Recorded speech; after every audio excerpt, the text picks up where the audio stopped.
大家好，我是于叶。这个系列透过 IT Home 的治安新闻来了解治安知识。今天的新闻是，骇客滥用 Cloudflare R2 物件储存服务去代管钓鱼网页的攻击行动有显著的增加，半年内增加了61倍。有研究人员指出，今年的上半年，骇客使用 Cloudflare R2 去设定钓鱼网页的情形越来越严重。这一类的攻击流量增加了60倍以上。在这一篇新闻一样，透过我们的心智图来了解基础知识、事件整理和小事身手。第一个要了解的是物件的储存服务，这是一种储存架构，用来处理大量非结构化的资料，将这些资料作为物件进行储存。有一些平台可以允许公开存取这些物件，包含亚马逊、Google、Arun 和 Cloudflare 都有对应的服务。第二个则是钓鱼攻击，钓鱼攻击是透过信箱、简讯、电话去诱使受害者分享他们的敏感资料，包含账号密码以及信用卡的卡号。第三个是图灵验证，这是一个用来区别使用者是否为真实人类的机制。比如 Google 的 Recaptcha 或是 Cloudflare 的 Turnstile， 这些内容都是用来防止自动化的脚本或是机器人。这些机器人它可能会进行大量的注册或是尝试攻击。接下来要介绍的是重新导向。重新导向的意思是使浏览器自动从一个网址导向到另外一个网址的方法。接下来介绍的是网路爬虫。网路爬虫是一种自动化的脚本，通常会在网络上面自动的搜寻，甚至将资讯进行索引。最后一个则是子网域 subdomain。所谓的 subdomain 就是域名底下的次级网域，主要的域名为 google.com， 而底下的 mail.google.com 就是 google.com 的子网域。在这些基础知识当中，我们便能去理解说这一次的事件整理。在本次的事件当中，我们介绍了它的背景。Cloudflare 有一个服务叫 R2， 它在2022年5月开始测试，在2022年8月正式上线。它的特点是低成本，每一个使用者几乎可以用免费的方式去进行物件的储存，甚至可以用来存取公开的物件。这一次的治安业者，他在2023年初到7月去发现 Cloudflare R2 的服务架设钓鱼网页的流量增加了61倍，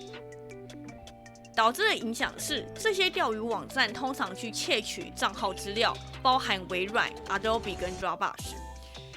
这个骇客他的攻击目标针对国家北美跟亚洲，产业则是科技业、金融服务业和银行业。这一次的骇客他所使用的攻击策略包含使用低成本的储存服务，也就是我们刚刚介绍的 Cloudflare 的 R2， 利用免费的物件储存服务来设定钓鱼网站，减少投入的成本，有最大化的回报，并且针对性的攻击微软、Adobe 跟 Dropbox 的账号资料，也针对地理的位置，以国家的方式去选择北美和亚洲的受害者。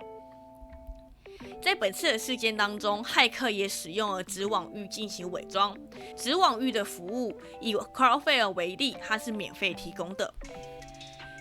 本次的骇客也为了去避免治安系统的侦测，做了一些手法，包含 Cloudflare 旗下有图灵验证的机制叫 Turnstile，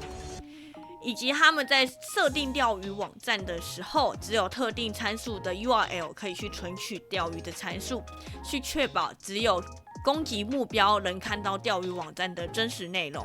否则如果没有这个特定的参数，就会重新导向到 google.com， 并且也利用了一个开源的程式库 freepret-bot-d 去防止网络爬虫干扰钓鱼网站。这个骇客还有利用其他的手法，运用图灵机制的 Turnstile 去自定义的显示内容，让整个验证的网页看起来更像使用者想要存取的服务请求。比如需要去骗取使用者微软的账号，它就会设定为微软的 Security 发出的图灵验证请求，去诱使这个受害者上钩。以上就是本次的事件整理。我们透过5题的小试身手来去复习本次的事件。第一个 ，Cloudflare 的 R2 是什么样类型的服务？A 是 VPN 服务 ，B 是物件储存服务 ，C 是网站托管 ，D 是防火墙服务。在 Cloudflare R2 是一个物件储存服务，也就是 B 选项。第二个，骇客使用 Cloudflare R2 的目的是什么？A 是上架钓鱼网页 ，B 是建立正当的需求 ，C 是储存私人的档案 ，D 是建立社交的平台。在本次的目的是以上架钓鱼网页为主。第3题，若有不带特定参数的 URL 去访问骇客的网站，会被重新导向到哪里？A 是 Facebook.com，B 是 Bing.com，C 是 Google.com，D 是 Yahoo.com。而在本次，它会被重新导向到 Google.com。第4题，骇客使用哪一个开源程式库，以防止网络爬虫干扰网站？在本次的事件当中，其实是选择 A 选项 Footprint.bsd， 其他的都是 Python 这个程式语言的套件。最后一题 ，TurnSlide 的主要功能是什么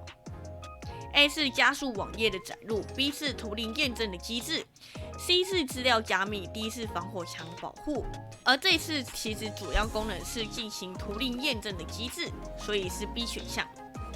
以上就是本次的事件整理以及基础知识，希望大家可以透过这一次的内容去更了解骇客是怎么滥用一般的服务去进行钓鱼的攻击的。谢谢大家。